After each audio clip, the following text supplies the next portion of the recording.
Coucou tout le monde et bienvenue sur cette nouvelle vidéo. On va parler des cosplays placards. Quand on fait du cosplay, on a deux grandes façons de faire du cosplay. Donc soit on achète ses costumes, par exemple chez Doki Doki, chez Hello Wowo ou sur AliExpress, ou on le fait main. En fait, il reste encore une autre façon de faire du cosplay, donc le cosplay placard. Dans cette façon de faire le cosplay, tout est dit dans le nom.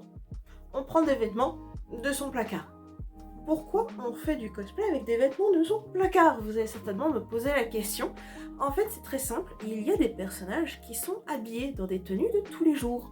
Par exemple, en exemple très simple, Luffy de One Piece, ou encore Frisk and Undertale, voire même Sans. Ce sont des persos qui portent des vêtements de tous les jours qu'on peut largement acheter. Cependant, le cosplay placard cache une petite facette que très peu de gens osent exploiter, c'est au niveau de la customisation. Par exemple, au niveau de mes cosplays placards, j'ai fait Vera de Scooby-Doo. Ce que beaucoup de gens oublient avec le cosplay placard, c'est qu'on n'est pas obligé de prendre les vêtements sortis de son placard. Non, on peut aussi les modifier, les altérer pour avoir quelque chose qui colle bien plus au perso. Par exemple, Frisk and Undertale, quand j'ai fait ce cosplay là, j'ai pris en effet un pull bleu, mais j'ai peint les bandes en violet. En gros, dans la customisation, comme le mot le dit, on peut un peu tout faire. Couture de bandes, peinture, rajout de perles, couture de dentelle. Il y a beaucoup de choses que l'on peut faire, et aussi c'est au moment de la customisation qu'on peut être très créatif. Après, la customisation, c'est aussi des altérations pour qu'un vêtement taille mieux. Je sais que je customise aussi mes cosplays achetés, mais ce n'est pas le sujet du jour.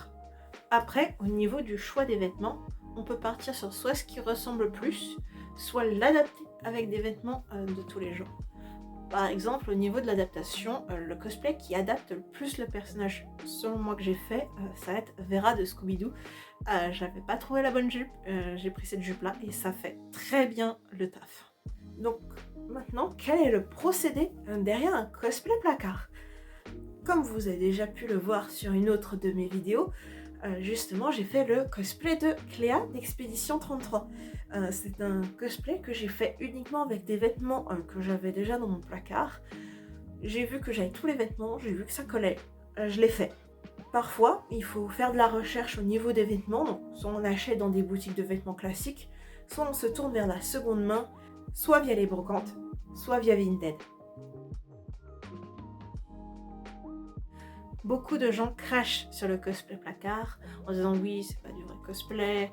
En fait, ces gens se trompent sur toute la ligne parce que le cosplay placard, c'est extrêmement créatif. Faut être créatif, faut être flexible, faut avoir plein d'idées, faut savoir s'adapter. Vraiment, c'est un type de cosplay qui est juste incroyable rien que pour ça. En plus, les autres avantages, c'est que vu que c'est des vêtements de tous les jours, ce sont des vêtements majoritairement confortables, des vêtements qu'on porte tous les jours justement, donc ça fait un costume où t'as pas forcément de surprise sur le confort. Ensuite, le cosplay placard, c'est un type de cosplay aussi qui est très budget friendly. Ton porte-monnaie va adorer le cosplay placard parce que les vêtements de tous les jours ne coûtent pas 150 balles comme certains cosplays sur certaines boutiques dont je ne citerai pas le nom. C'est sur cette note que je termine cette vidéo. N'hésitez pas à me dire dans les commentaires si vous avez aussi fait du cosplay placard. Et si vous avez 2-3 petites astuces, n'hésitez pas aussi. Bye bye!